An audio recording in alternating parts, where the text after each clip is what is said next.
They said the Riker Twins ruled New York by one rule: no body, no case. But funerals don't bury questions, they freeze them. From a tavern where a man vanished mid-song, to a Christmas Eve van where someone climbed in and never climbed out, to a Newark shed where a humming freezer held a signet ring and a Polaroid stamped December 25, '68. Every trail pointed to a hidden room beneath the city, a place where labels lied and the missing weren't gone, just filed. The question isn't who killed them, it's who kept them gone. Like this video, subscribe, and stay with us as we unravel the stories hidden in the shadows.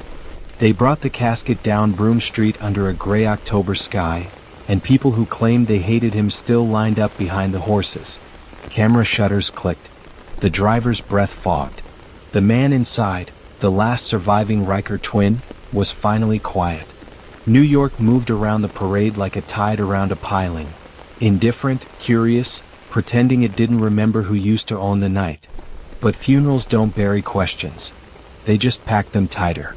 Years before the brass handles and the velvet lining, there were missing people. Not one, not two. A trail. A half-dozen names that never made it home. Files that vanished. Witnesses who forgot. And every time the city tried to say murder, the answer came back the same. No body. No case. You can say the Riker twins built that answer. You can say the police did. You can say their enemies helped. The truth is uglier. The truth is collective. It starts with two boys who learned there are only two ways to stand out in a crowded place: sing louder or hurt harder. The Riker twins chose the second. They were born in a narrow walk-up off Columbia Street in Brooklyn, the kind of place where the wallpaper peels and the radiators howl. Ronan was the one who smiled in pictures. Reed didn't smile. Their older brother, Charles, Chip, wore a pressed shirt even when he was broke. Their mother, Viola, carried groceries home with a jaw set to a line. Their father, a longshoreman, drifted in and out like a foghorn, loud then gone. By 10, the boys were fighting in a church basement. By 12, they were charging other kids a nickel to watch. The neighborhood remembers them in two ways.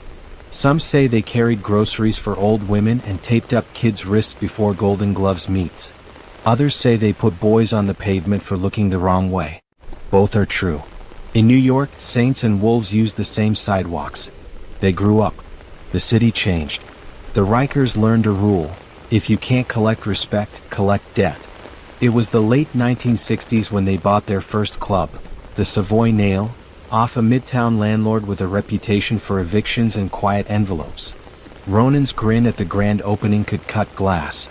Reed stood behind him, hands in pockets, reading the room. Chip ran the books, the door lists, the legit face. At first, the Nail was champagne and mirrors. Then the East River came inside. The patrons changed. More leather, more scars, fewer laughs. If Ronan walked in, conversation would pause the way a song does when the needle jumps. He'd say, "You boys having a good time?" And nobody was ever sure what the safe answer was. It wasn't fear of a headline. It was fear of a moment. One of those moments when a slow night turns into a bad life. Under the lights, Reed watched everything. He had this quiet tick, a finger against the cufflink, gold double are set in black stone. If he tapped once, the music went up. Twice the back door opened. 3 times someone got walked outside. By the time the papers started whispering Rikers, there were already names missing. You don't know these names. You didn't read them in the Post. They belonged to people who didn't have publicists. A barback who bragged, a driver who borrowed, a rival who laughed at the wrong time, a girl who said no too clearly. The cops worked the lists and ran the phones and pressed their palms into tired faces and tried to build cases out of absence. But absence isn't admissible. It just wakes you up at 3 a.m. There's a story about a politician. You've heard some version. Ours has a state senator who favored private rooms and younger men and discretion as currency. The whispers tied him to Reed through a mutual patron named Tobias Merchant, a judge's son who floated 2 inches above the sidewalk and believed he'd never land. When a tabloid ran a blind item connecting the senator to a midtown club host, with criminal entanglements, the paper lost a lawsuit, the editor lost a job, and the city learned how fast a story can be disemboweled when the right hands hold the knife. We'll come back to the senator. Stories like his don't end. They recede and return. There was a rival crew across the bridge, the Kavanaugh outfit in Queens. They weren't cousins to the Rikers, but for a while there was that old city détente. We heard our own. Outsiders are reign, not enemies. That lasted until a cousin of the Rikers, Mickey Harrow, took a shotgun blast to the leg on his own stoop while carrying 2 paper bags of Chinese takeout. He would live to limp, but the limp wasn't the injury anyone cared about. The insult was the injury. Reed took it personal. Ronan took it as proof. He asked for a meeting at a tavern in Maspeth called the Lighthouse, a light only because it was the last thing you saw before fog. People who were there tell it 2 ways. In one version it was business, a short conversation, a warning, a negotiation. In the other it was theater, a door swinging open, a gun's bark, a man named George Cork, cane slumping into his beer with a perfect hole centered just above his eyes. The jukebox didn't stop. The jukebox never stops. But somebody did pull the plug on a song, and somebody did scream, and a bartender somewhere in a second life still wakes to that scream. The cameras on the corner were for show. Nobody brought them in. Police took statements that sounded like prayers for amnesia. The only thing that showed up on paper was a date and a rumor. Cork Kane's girlfriend reported him missing the next morning. It was a missing persons case for about 6 hours, long enough for a detective named Reece Mallory to file the preliminary and hold his coffee while it cooled. Then Homicide wrote it up as an unofficial homicide of an unofficial man. No body. No case. Reece Mallory is a name worth keeping. He'd been a cop long enough to understand the city's superstition. If you can't see it, it can't hurt you. He hated that superstition. It was lazy. He doesn't come back as a hero. Heroes end stories. He was there to keep them from ending. Here's another name, Franklin Moose Malloy. Not related to Reece. Moose grew up on brawls and cigarettes with the filter bitten in half. He did time for what he called a misunderstanding, involving a bakery till, a hammer, and a clerk with a good memory. He learned to lift weights and run errands. He learned that if you're useful, people will ignore your volume. Moose met Ronan in a gym din where the punch of a bag is a heartbeat and the smell of glue tape sticks to skin. He was loyal. He was also enormous. When he was locked up in Green Haven, Reed sent him visitors, sent him cash, sent him the message every man in a cage wants. When you get out, we got a place for you. Moose did get out. Not the approved way. Someone cut a hole in the fence you can't cut. Someone parked a stolen sanitation truck where you can't park. After, the city went red and blue, but Moose was already in a borrowed walk-up over a laundromat on 37th Avenue in Jackson Heights with a mattress and a woman with nightclub makeup who believed what men say when the lights are off. The twins tried to help him. They really did. They fed him steak and promised him travel papers and kept him upstairs, because Moose plus outside equals broken outside. But Moose didn't want gratitude. He wanted late nights and street breath. He wanted to be a Riker, not a guest of the Rikers. When he started leaning on the window frame and saying, "I could make it to the deli and back before you boys even got your boots on," the twins looked at one another and saw a decision. Reed saw the future as a small room getting smaller. Ronan saw it as a play he couldn't control. Chip saw numbers. None of those pictures had Moose in them. People tell it different ways, but the part that never changes is this. Christmas Eve. A borrowed van, one of those old com-style hulks with a partition and doors that slam with a particular finality, idling at the curb on a side street near Northern Boulevard. Moose walking down the stairs with a grin and a heavy step. A knock. "We're taking you to see the boys," says a voice. "Your girl stays." Moose hesitates, looks back at lipstick and lamplight, looks forward to a cold draft and the promise of air. He climbs in. The doors close. Some people say the shots sounded like a car backfiring. Some people say they didn't sound like anything because there weren't shots, just a clean leather belt and a wire. A quieter mercy if you like that kind of lie. What matters is this. Franklin Malloy stopped existing for everyone who didn't have to hide him. No one ever found him. Reece Mallory, Detective Mallory, wrote "missing" in capital letters because it's the only verb you can use when nouns disappear.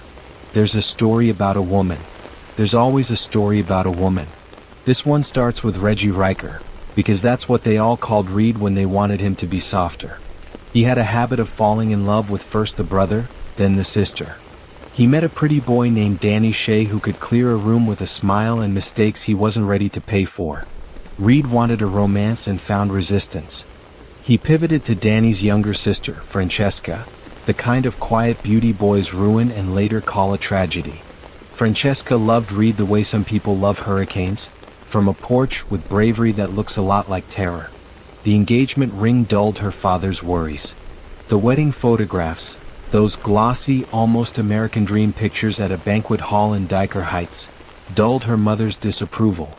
Reed promised Spain and sunlight and new beginnings. Ronan promised to burn any bridge that took his brother too far from home. Viola, their mother, smiled a public smile and kept accounts of private costs. Marriage didn't civilize Reed. It exhausted him. It exhausted Francesca more. She was young, yes, but not stupid. She understood that when men like Reed say, home, they mean the place where the phone lives. She began to sleep in earplugs and still woke at sirens. When she left, bags to her parents' house, hair unbrushed, ring still on, Reed sent flowers and Ronan sent threats and Viola sent tea. Francesca came back because that's what girls do in stories when the second act requires it. They planned a vacation no one believed they'd take. A week into the plan, Francesca was found dead in her bed. The papers called it suicide. Reed didn't correct them. He grew a beard. He started drinking on days that didn't have names. Ronan called him a coward, not for the grief but for the way he wore it. Careless, theatrical, weakening. The story of Francesca's death has 3 versions. In one it's despair. In another, it's medicine miscounted in the dark. In a third, the one the family never forgave a hairdresser named Marion for whispering, someone who loved Reed decided Francesca had to go because she was going to take him away. That version names Viola. It names Ronan. It never names Reed. You can believe any of them. None will bring her back. After Francesca, Reed did something he hadn't done since he was a child. He lost his temper where it cost him. A low-on-the-ladder errand boy named Jackie Novak, Jack the Hat, in a city where hats disguise men and meanings, took money to do a job and spent it on the kind of night you only say out loud once. He later pointed a shotgun at a Riker bar and promised to come back and finish what he started. That should have been last call talk. It wasn't.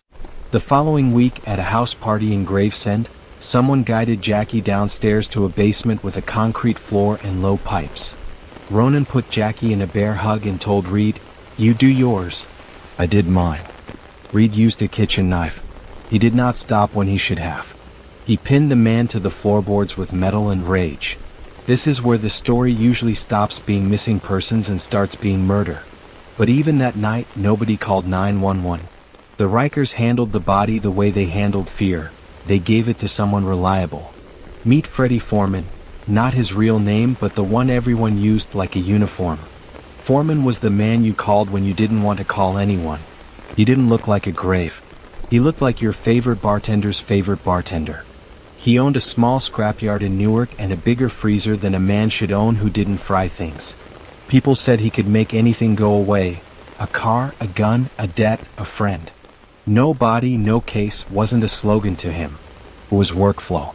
Ask 10 people what happened to Jackie Novak and you'll get 12 answers. The ones that feel most true mention the river. The ones that feel truer mention aluminum smelt. The truest answer is that the man walked into a basement and never walked out. The official police work finally caught up with the unofficial world in 1968. A long raid at dawn. Knuckles on doors.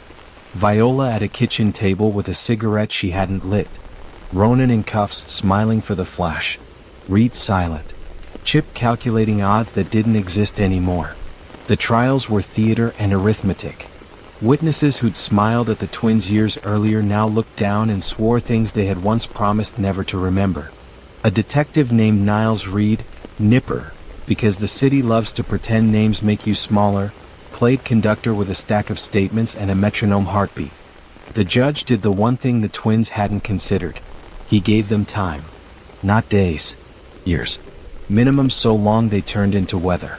Ronan didn't go to an ordinary prison. Or he shouldn't have. His mind had never been a place you'd rent to strangers. Paranoia, doctors said. Violence when the room breathed wrong. He wore suits inside, had cufflinks delivered, talked to orderlies like they were pre-med rather than overtime. He never said he was sorry because that would have been admitting there was a standard he violated, and Ronan didn't believe in standards larger than his shadow.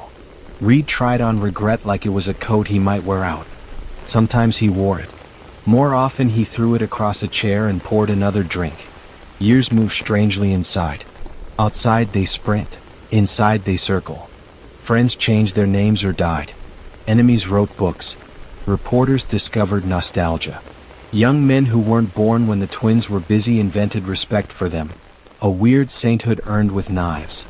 When Ronan died in a hospital where keys jingle more than bells, Reed called a woman who used to set the church programs and told her he wanted his brother buried like a king. He asked old acquaintances, Bernie Mahoney, an author who'd been half friend, half ethnographer to the old neighborhood, and a thick-necked ex-collector named Dave Cardone, to walk with him at the funeral. "Just keep an eye out," Reed said. "Not worried, just careful." They told him sure. People tell dying men sure. The day of the funeral, the state let Reed attend but kept him cuffed through the ceremony. When he leaned forward to touch the casket, the chain made a small clink in the microphone and the sound man flinched like it was a gun. 26 black cars rolled slow over the BQE. Photographers climbed the fence to get the shot. After that, Reed didn't have time to outlive his myth. A doctor told him something had already begun its countdown. Compassionate release is a phrase that doesn't mean what you think. They moved him to a hotel in Norfolk with a view of the kind of parking lot that makes people stop believing in sunsets. An old friend paid the bill. Reporters called the desk and then called their editors and said, "No, seriously, he's here." By then, the missing persons list had grown old and mean. Court Kane's mother died without a grave to visit. Franklin Malloy's girlfriend moved twice and never stopped sleeping with the TV on. Jackie Novak's sister put a flower under a pier on his birthday for 20 years, every time pretending it was the last. Before Reed died, he confessed to one more killing, a man he didn't name, a violent man, a man rumored to sleep in the same beds as Ronan and that senator and anyone who thought youth counts more than consent. Some cops say the name was Teddy Smith. Some nod and refuse to record it. It's easier to manage ghosts if you don't give them proper nouns. Now we've come to the part people like to tell at bar tables, when the ice has melted and the stories must be bigger to keep the night awake. It's the part where, before the arrests, some of the Riker's loyal men met in a house out in Nassau. A cat burglar named Charlie Clark was there, small and spry on a couch he didn't belong to. So was Albert Donnelly, a driver with soft hands, and a dozen others whose eyes were all fixed on the same problem. Ronan had become a hazard. Reed was a degree less. The solution discussed was simple enough to fit in a sentence. Put a man behind Ronan in the car, find a quiet curve, and let the East Meadow swallow him. It didn't happen. Not that night. The twins lived long enough to be caged by a judge instead of dumped by a ditch. But the intent was real, and intent leaves fingerprints. It wasn't just enemies who wanted them gone. It was their own. Men who had woken up to the fact that loyalty to a storm doesn't make you a lighthouse. It makes you debris. You ask who made the Rikers possible. You expect the answer to be fear, or greed, or weak men, because those are thesis words. The real answer is less tidy. It was everybody, a city-scale collaboration. Landlords who loved cash more than tenants. Politicians who liked secrets more than laws. Cops who said, "No body, no case," and turned that into a right of paperwork. Friends who kept their mouths shut and called it honor. Enemies who wouldn't bleed publicly because that kind of honesty stains. Newspapers that got lawyers instead of courage. And us, the ones who drive past the lighthouse without asking what happened there because the lights are warmer when you don't look back. You want to know if the missing people were killed by the Rikers or disappeared by police or swallowed by an ocean of accomplices. The answer is yes. To all of it. In portions that vary with the teller. The last days for Reed were quiet, like snow that doesn't stick. He lay still, jaw slack, the television whispering a cooking show that made no sense. He asked once, almost conversationally, if the senator ever fell. "Everyone falls," his nurse said. He grinned, then coughed, then pretended it was a laugh. He asked if anyone ever found Moose. "Who?" she said. He slept. And then he didn't wake up. 10 days later, under an October sky, they brought him down Broome Street. Dave Cardone stayed close to Chip, eyes skimming the crowd for a nutcase or a camera that didn't belong. Bernie Mahoney took notes he'd never publish. Viola didn't make it to see her boys into the ground. She had outlasted too much to be expected to outlast that. Here's where our story should end. 2 men, 2 holes in the dirt. But the missing don't like endings that simple. They leave little nicked places in the world where the blade caught, paperwork that doesn't add up, a map pin driven where the old city records say there was no road, a receipt for a walk-in freezer repaired on a day a man vanished, a ledger in a storage unit where a man like Foreman paid cash for a decade and never left fingerprints except the ones you can't dust. Because after the funeral, after the parade of cars and the last flashbulb, a man we'll just call the metal dealer in Newark decided to sell a yard he never loved. It came with a far corner, overgrown brush, chain-link fence leaning like tired men. Back there was a long, low shed. Inside was a chest freezer with a lid that stuck. The new owner found it on a Friday. He called a locksmith because some things you don't want to open alone. The locksmith said he didn't open freezers after midnight or for cash. The owner laughed. The locksmith didn't. They came back on Monday morning with a crowbar and a video camera because if you're going to become a story, you might as well film the start. They cracked the lid. And then the power went out across the block. A transformer blew, they said. An accident. The city is old. Wires fail. The owner and the locksmith stood in the half-dark, looking at a rectangle of ice and something like a shape inside it. The owner said, "I'm calling the cops." The locksmith said, "Take my advice. Don't." The owner called anyway. It rang and rang. Somewhere, a detective's phone buzzed on a desk with a cup ring on it. The name on the screen said, "Unknown." The detective stared and decided to let it go to voicemail. He was halfway out the door. His daughter had a school play. The owner and the locksmith set the crowbar down and stepped back. They waited for the lights to come back. They didn't, not for 2 hours. When the power returned, the freezer was humming like a hive. Inside, the ice looked different, like someone had stirred it. They closed the lid and latched it. They taped it shut. They put a chain through the handle and a lock on the chain. The locksmith said, "Now what?" The owner said, "We wait." But someone else was already on their way. Not cops. Not press. A man in a suit nobody recognizes pulled off the turnpike and into the yard with a key to a lock no one sold him. He parked by the shed, stepped out, and hummed an old song. He carried nothing in. He carried nothing out. He left the chain on, new lock glinting. And then he drove away. You could call that coincidence. You could call it paranoia. You could call it a loose end being tightened by the same hands that loosened it years ago. What you can't call it is closure. Because the list is still the list. George Cork Kane. Franklin Moose Malloy. Jackie Novak.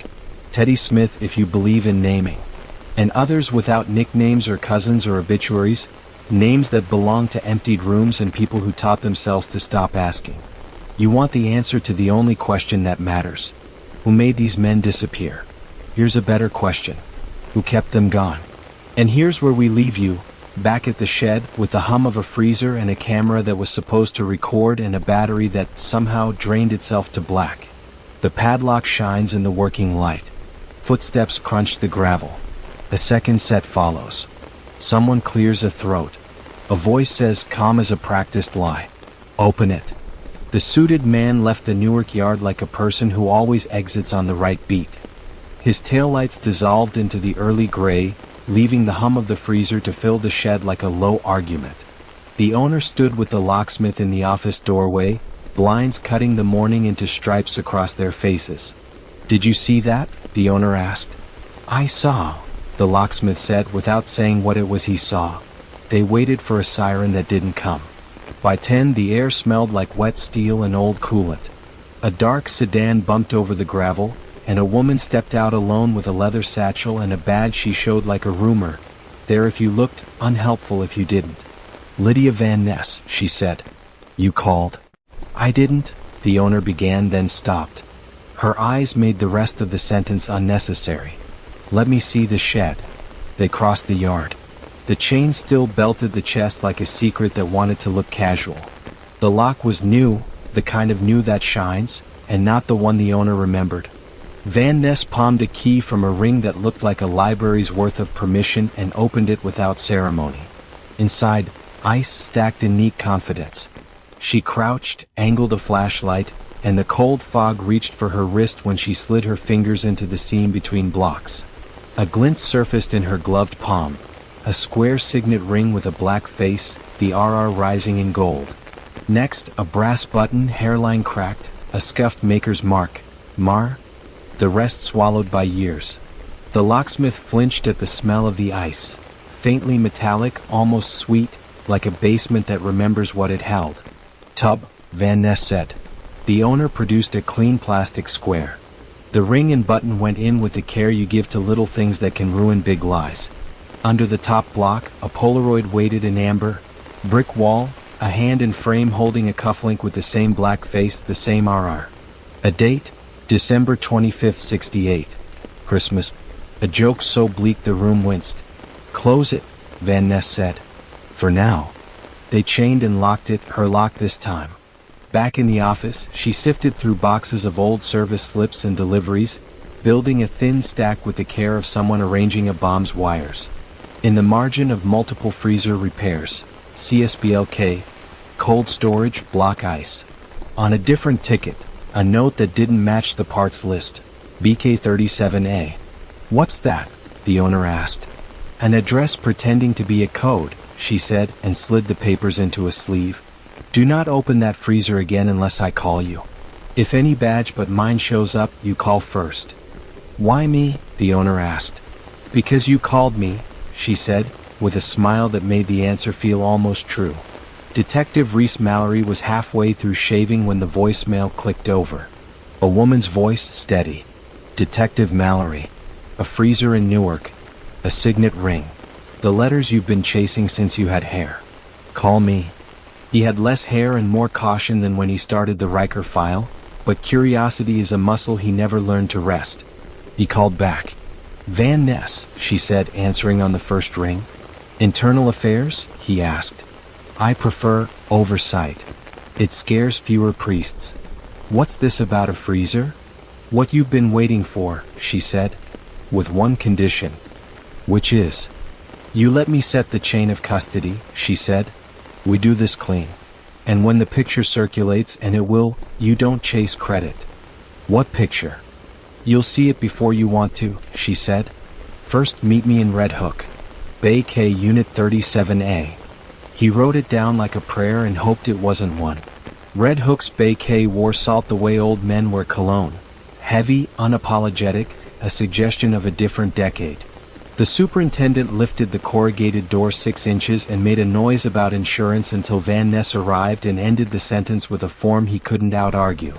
Inside, shelves stacked with the usual lies, fans that would never blow, hoses that would never carry water, tubs without lids. Against the back wall, plywood bolted over drywall. On the plywood, a page protector taped like a kid's trophy. Inside, a single sheet, columns written in tight print. Dates, quantities, initials. Mallory leaned in.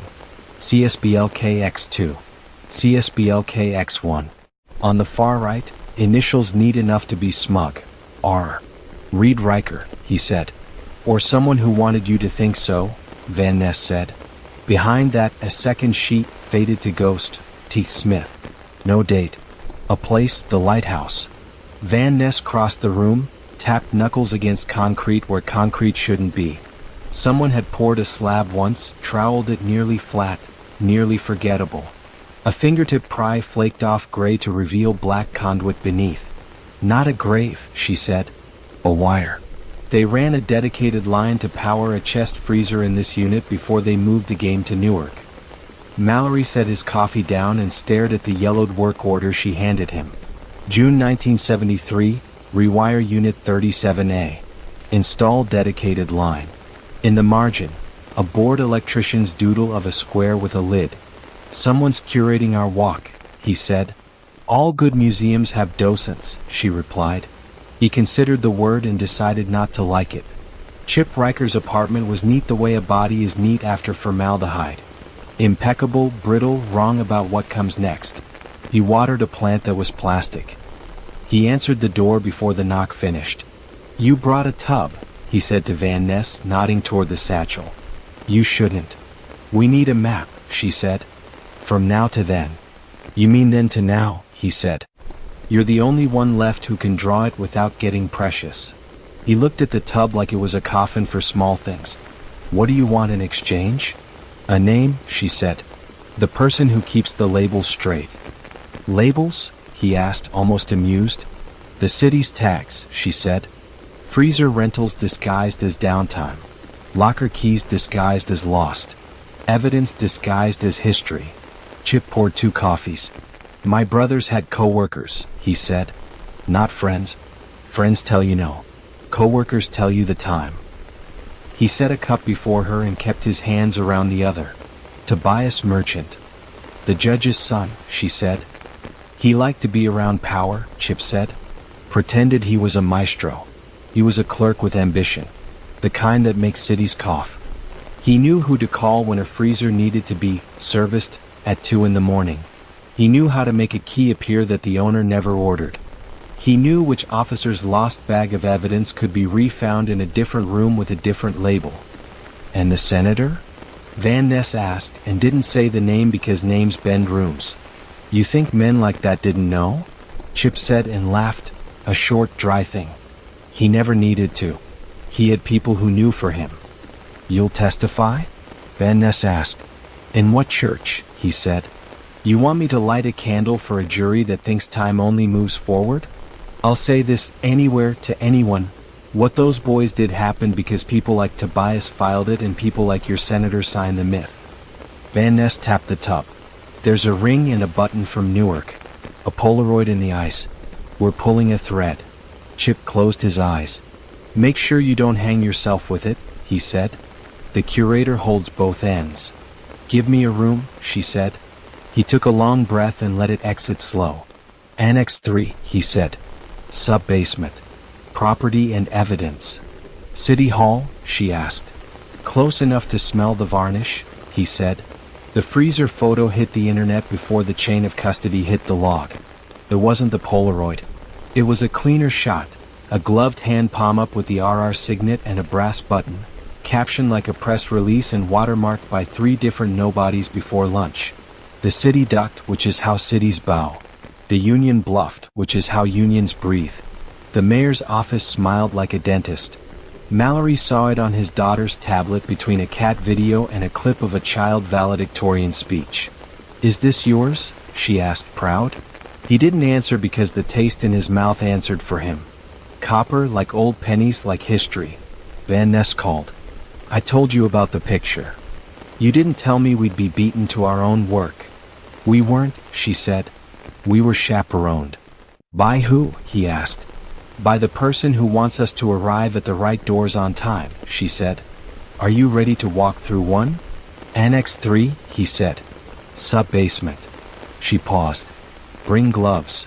Sub-basement is a word that knows how to sweat. The stairwell was a concrete throat. The door at the bottom was painted the color of regret. Van Ness tried the thin, mean key. It fought, then yielded like so many things in this story. The room breathed humidity and mildew and the slow collapse of paper into wood again. Shelves ran in rows like pews. Boxes in canvas, cardboard, plastic. Every box a sentence nobody wanted to read out loud. Van Ness didn't touch it first. She read. LH/1967/glassware. BK37A/1973/motor. CSBLK/1971/spares. Some labels were clerk clean. Some bore foreman's blunt pencil. Here, Mallory said softly, lifting a flap. A cufflink twin to the one in the Polaroid. A Polaroid on top of a Polaroid, brick, hand, the black face. In the corner of the photochemistry, a faint transfer the lab would later coax into letters. BK37A and LH. Beneath it, a pouch textured like the one the suited man had placed in the freezer. He tipped it into his palm. A tooth fell. Molar. Human. Tartar like coral along the ridge. Van Ness bagged it, numbered it, did the choreography of care. Bones are nouns, she said. Juries like nouns. They worked the aisle in silence. He pulled Kane, George, Cork, Malloy, Franklin, Moose, Novak, Jackie, Smith, Teddy. She found a box at the bottom with a grease-penciled shrug. Miscellaneous. R. Inside, wax paper bundles. Receipts. Locker slips. A key taped to a scrap with a number. Civic storage number 58. Another room, Mallory said. Another lock, Van Ness said. The lights flickered. Not a warning, an announcement. Midnight has a way of telling buildings to choose. The fluorescence went dark all at once and breath had a sound. Mallory lifted his phone for a flashlight and met a jammer's smear. A beam from the far end of the aisle sliced through the dust like a thin thought. Someone else, steady, not hurried. The beam found Van Ness' throat and rested there, not threatening, measuring. A voice came with it, clean, unafraid. "You can put those back," it said. She didn't. "We'll be taking them," she replied. "No," the voice said without weight. "You'll be swapping them. For replicas. With the correct labels." The beam widened, and the man behind it resolved like an old print in a developer tray. Older than the docent, hair that knew TV lights, a suit from the city's better tailors. Mallory said the senator's name before he could stop it. The name didn't echo. The man inclined his head, a little bow for recognition without fealty. "Ask for a quote," he said, "and I'll give you 10. Ask for those boxes and I'll give you a tour." "Who are we?" Van Ness asked. "The city," he said pleasantly. "The part that keeps the wheels quiet." "Is that what you call the missing?" she asked. "I call them what paperwork calls them," he said. Resolved. "Arca. We are not the ones who made them disappear. We are the ones who prevented the city from stalling because people insisted on asking to see what wasn't there." "The freezer was stagecraft," Mallory said. "No," the senator said. "The freezer was mercy. So mothers could tell themselves there would never be a grave to visit incorrectly." He smiled like a shrug. "You're angry because you prefer your tragedies with a coordinate." From the stairwell, footsteps. Authorized, late, breathless. Flashlights with permission. Van Ness slid a box into her satchel in one clean motion and zipped her pocket on the cufflink, the tooth, the photo. She lifted her hands. Mallory did too. The senator slid sideways into the dark, a man stepping back into the photograph that protected him. He did not leave without a parting gift. "Open it," he said softly, into a device they couldn't see. They didn't know which it. But 6 miles away, in a civic storage where units were rented by people named after their LLCs, a night manager answered a call and walked a corridor blue with bad fluorescent. He turned a key in unit number 58 and lifted a door. Inside, racks. Not one freezer. A family of them, humming, lights a soft green. Chalk hash on the concrete where a tripod should be. The manager stepped back with a hand over his mouth as if a smell had reached up and told his childhood to leave the room. You can end a story 3 ways. With a closed door, with a door left ajar, or with a door opened onto a room you wish you could unsee. Van Ness chose a 4th. She went through the door and brought the room with her. Civic storage didn't want to be a crime scene. It wanted to be a climate-controlled forgetfulness machine. But the key in her pocket and the tooth in her bag and the signet ring that wouldn't stop shining under fluorescent made one irrelevant. "Stop," the manager said, hands up as if he could arrest a process with posture. "I just open doors. I don't ask questions." "You will today," she said, and then kinder, "only the ones you know the answers to." He blinked. "How many?" It wasn't clear what he meant until he said, "Units like this." "Enough to prove pattern," she said. "Not enough to comfort anyone." She moved along the rack, not touching, naming quietly like a priest reading a list of saints. CSBLK tags.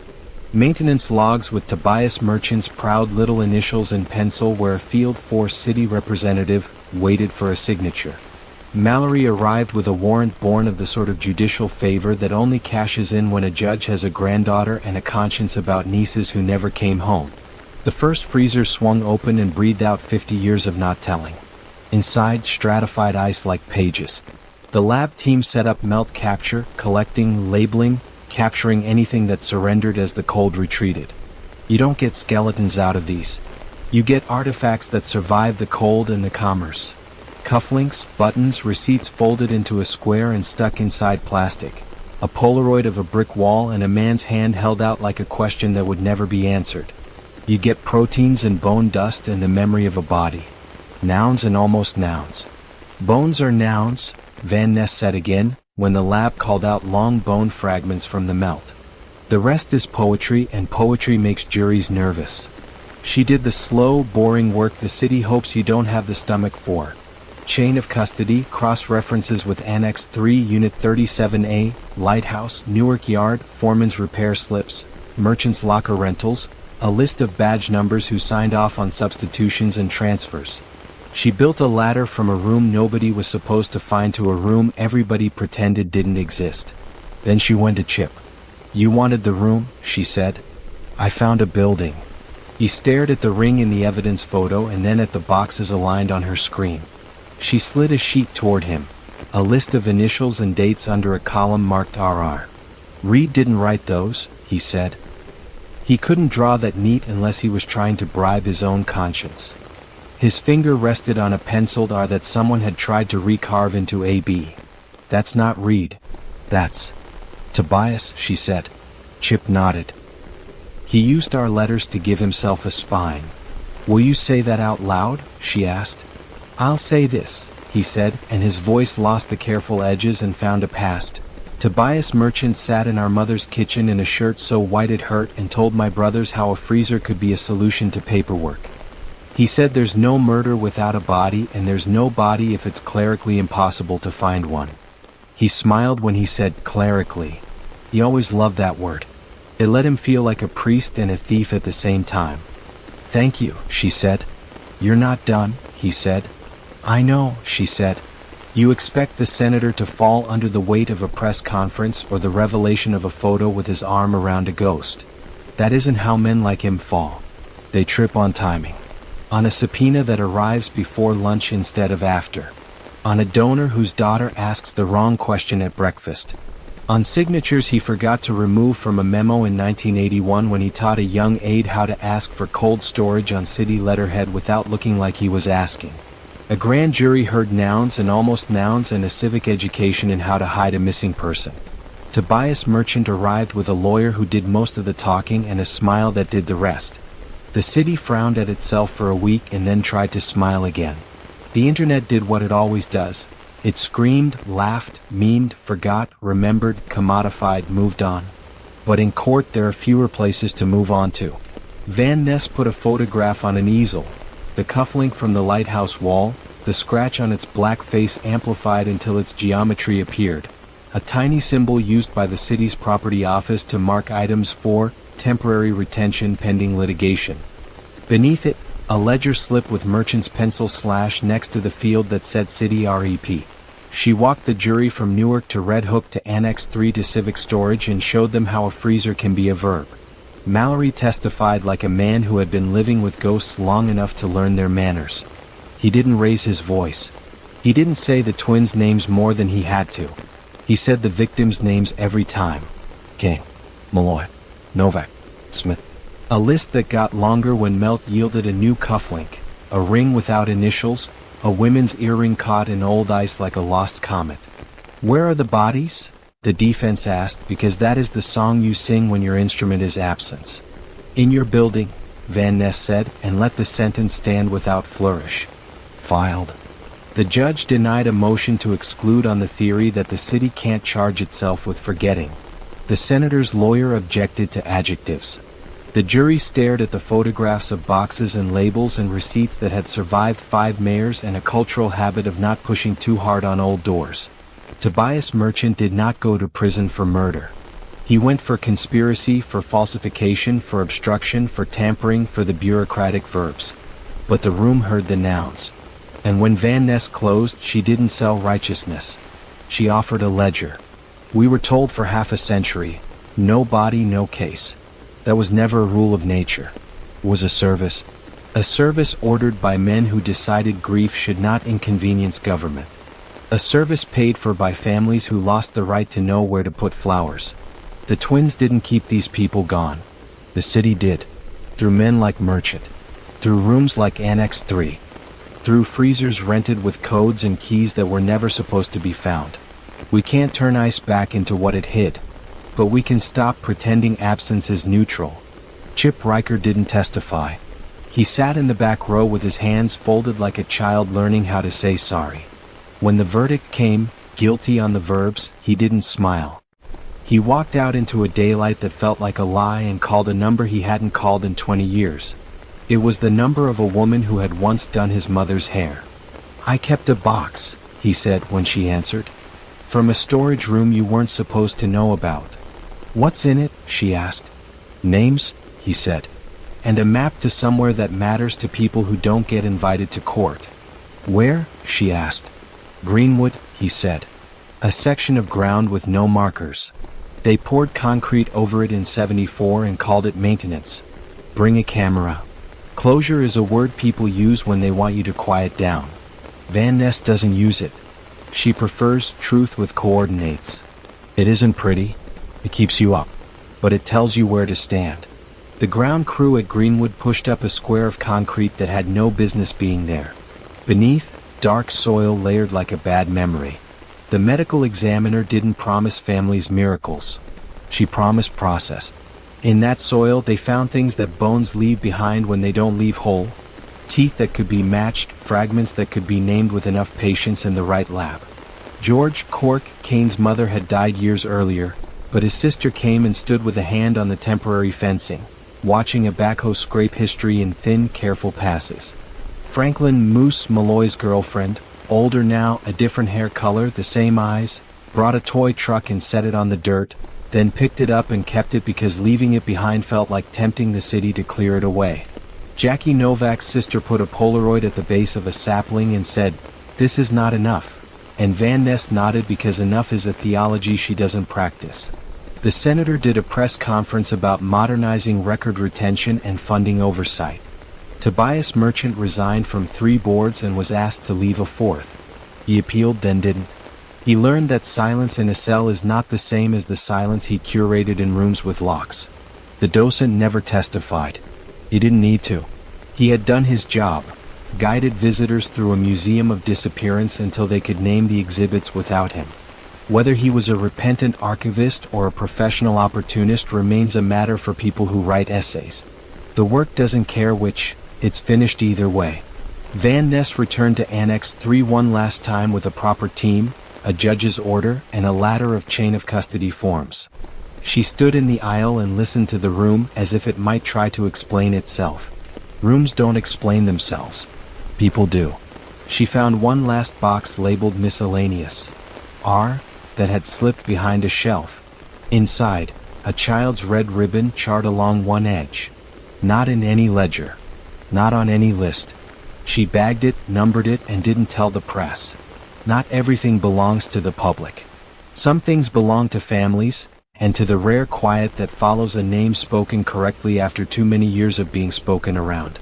Mallory went home and made eggs badly and laughed at himself because he had become the kind of man who thinks cooking is a way to prove decency. He took his daughter to school and didn't tell her about bones or annexes or how cities learn to hide things in their own rooms. He told her to look both ways and to raise her hand in class even if she wasn't sure she had the right answer. She rolled her eyes the way children do when their fathers get metaphorical before 8 in the morning. The Newark yard owner locked the shed with his own lock and hung a sign that said "No trespassing" because signs are how you tell yourself the world listens. The locksmith took fewer late-night calls, not out of fear but because he had finally learned that curiosity and survival do not always harmonize. He kept the crowbar anyway. Tools are honest. They never pretend to be more than leverage and steel. Chip Riker went to Greenwood alone on a Tuesday and sat on a folding chair near the corrugation where concrete had been. He didn't cry. He said names into the air quietly. Not his brother's. Not even his own. He said the names of people who had vanished into paperwork and came back out as nouns.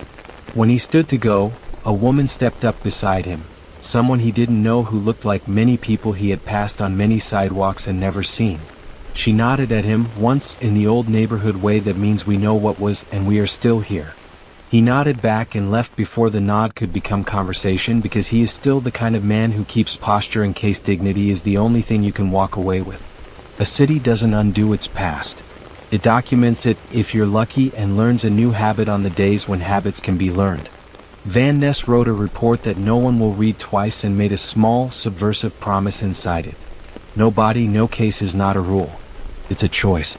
Choose differently. She turned the report in and left her office at an hour that surprised the security guard. He saluted her with a plastic cup of coffee and said, "Nice work, ma'am," and she smiled because the word work has always sounded better to her than win. That night she slept without dreaming of freezers or boxes or men in suits with invisible keys. She dreamed of something quieter, a door opening onto a room with shelves and labels and a light that worked. She walked down the aisle, reading names out loud, and each time she said one, someone stepped forward and took it back. The dream is a lie, of course. That isn't how it goes. But you can forgive a woman for wanting a better architecture for endings. Epilogue, coordinates. There is a map, unofficial, that now circulates among a certain stubborn tribe of detectives and advocates and griefs professionals. It doesn't show where bodies lie. It shows the rooms that tried to make sure no one could ask. It marks the freezer sheds, the annexes, the storage units where keys multiply, the offices where ledgers pretend to be obsolete. It marks the people who moved through those rooms, some arrogant, some cautious, some simply obedient to a system that preferred cold to questions. At the bottom of that map is a legend typed in a font too neat to fully trust. He kept them gone. And then, below it, a sentence added in a different hand, a little uneven, like a person who hasn't written in a while. We are bringing them back. Not from the dead. From the files. It isn't closure. It's coordinates. We'll have to do.